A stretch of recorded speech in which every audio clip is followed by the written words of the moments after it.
Alright, so what we're going to do for this question, it says if f of x equal x plus 1 and g of x equal 2x minus 3, then the value of f of g of 5 is one of these options. Let's look at one particular method we could actually use, which is to find f of g of x. Form an expression for f of g of x. Once we form an expression for f of g of x, we can then replace the x with 5. In fact, we'll be finding f of g of 5 in that instance. Now, the first function we're seeing is f. So we're going to write the f function, which has been given to us, which is f of x being equal to x plus 1. Then we're going to look at the second function. This is the first function. We're going to enter the second function into it, which is the g of x function. So where we have x, we're going to be able to input the other function into it, the g function into it. So where I have x here, I'm going to replace x with the g function. Now the g function, look at it right here, g of x is equal to 2x minus 3. So I'm going to let 2x minus 3 represent g of x. In fact, g of x is equal to 2x minus 3. So 2x minus 3, I'm going to replace x with it, 2x minus 3. So in fact, what am I really saying here is f of g, because 2x minus 3 is g of x.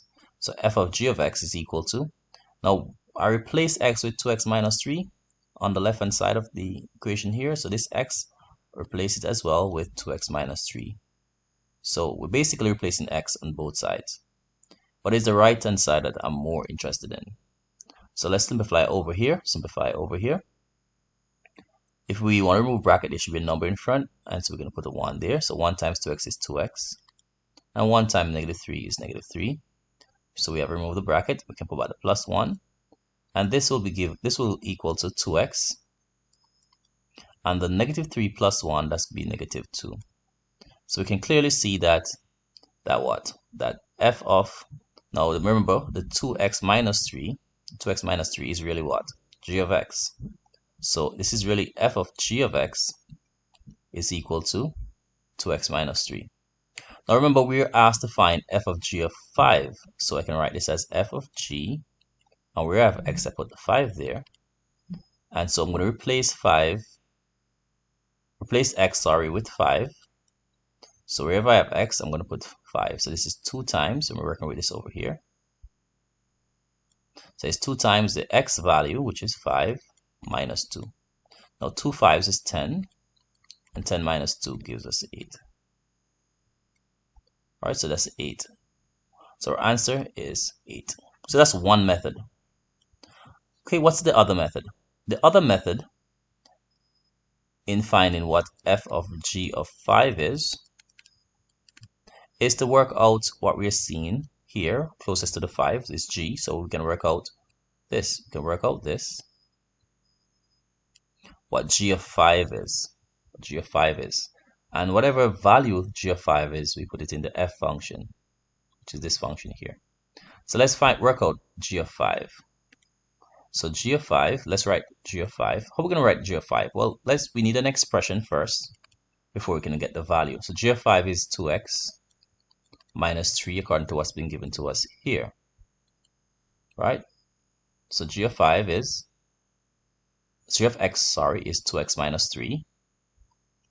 And since we want to find g of 5, we will basically take the 5 and place it where x is. So basically substituting x with 5. This gives us 2 5s, 10. 10 minus 3 is 7. So g of 5 is 7. So again, we're going to replace this g of 5 now with what? With 7. So in fact, we're finding f of 7. Remember, 7 is really g of 5. Now, which function are we working with here when we enter 7 in the f function? Of course, the f function. So we're basically going to replace the x with 7. Instead of saying f of x, we're saying f of 7. So f of x is equal to x plus 1, remember?